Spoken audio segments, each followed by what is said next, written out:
Wajib tahu, ini alasan kenapa dilarang BAB di toilet bus.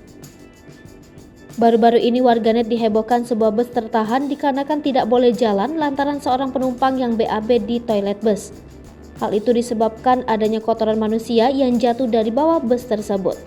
Rupanya ada penumpang yang BAB tapi tidak diketahui identitasnya karena tidak ada yang mau mengaku. Karena tidak ada yang mengaku, semua penumpang dikenai denda sebesar Rp250.000. Kini, beredar video seorang wanita yang menjelaskan mengapa ada larangan buang air besar di toilet kabin bus.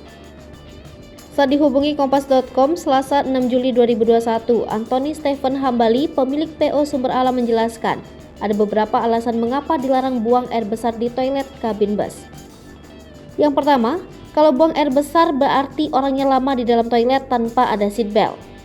Alasan selanjutnya adalah tidak semua armada bus memiliki wadah penampungan kotoran sejenis septic tank, jika ada pun ukurannya tidak terlalu besar. Oleh karena itu, bagi penumpang yang hendak buang air besar saat sedang di dalam kabin bus, bisa segera meminta pengemudi untuk berhenti di SPBU atau rest area terdekat.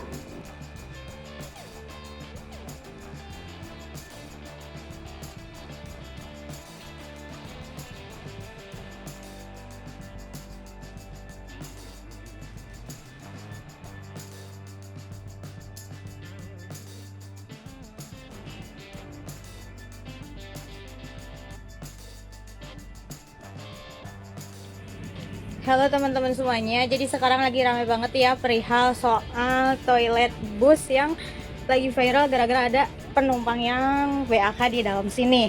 Nih aku mau sedikit memberikan penjelasan mengenai toilet yang ada di bis.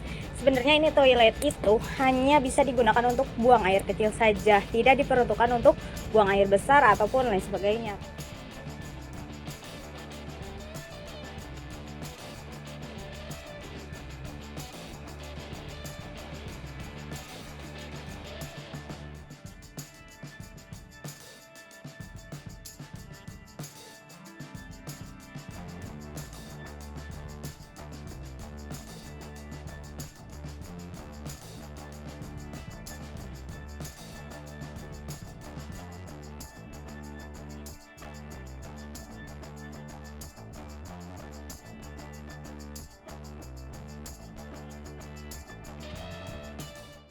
Hai pemirsa Sri Popo TV, jangan lupa komen, like, dan subscribe, serta tonton terus berita-berita terupdate lainnya ya.